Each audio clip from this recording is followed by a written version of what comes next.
After so many years, many decades, we have an active vice president in the US, JD Vance.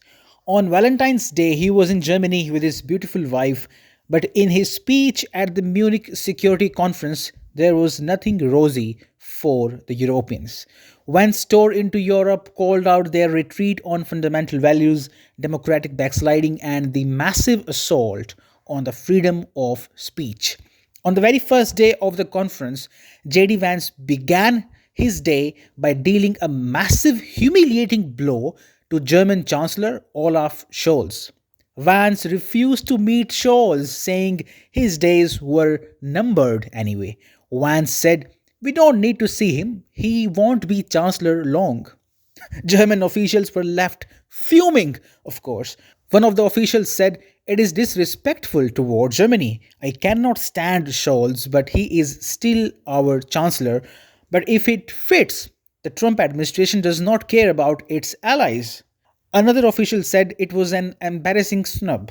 But that was not the climax of the picture. It was when Vance came out of the conference venue and had a meeting with the leader of the right wing AFD party. It was unprecedented. The US Vice President and AFD leader Alice Weidel discussed the war in Ukraine, German politics, and the firewall against the right that blocks ultra nationalist parties like AFD from joining governing coalitions.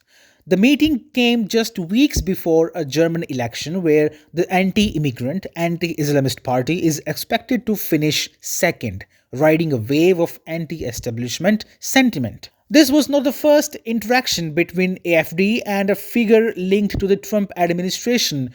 Billionaire Elon Musk, who has been reshaping the US federal government, has on several occasions claimed that only the AFD can save Germany. Last month, he hosted Weidel in a 75-minute live conversation on his social media platform X. Now, why Vance's meeting with the AFD leader is crucial because the German and European liberal ecosystem is hell bent on cancelling the AFD party. They want to eliminate this party with fast expanding support base. AFD recently became the first right wing party to win a state election in Germany since the Nazi era and performing well in opinion polls for the upcoming snap elections. But look at how the German government is trying hard to muzzle the AFD. German courts have ruled that AFD can be classified as a suspected threat to democracy, allowing the country's domestic intelligence agency to monitor the party. Can you believe it? German agencies are now spying on AFD. In May, the party was expelled from a pan European group of populist far right parties following multiple controversies, including a senior AFD figure's remark that not all members of the Nazi SS were criminals.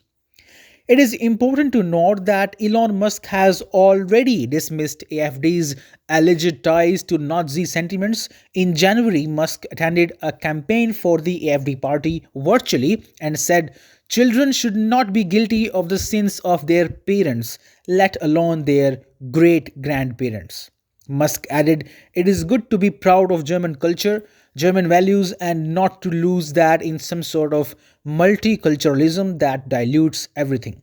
You see, as Europe doubles down on efforts to cancel the AFD party, the Trump administration is openly embracing it. It is a message to Europe that US would not allow suppression of right-wing movements in the West. Trump is on a mission to dismantle global liberal ecosystem and his support to the AFD in Germany, Reform UK and Giorgia Meloni of Italy reflects the same.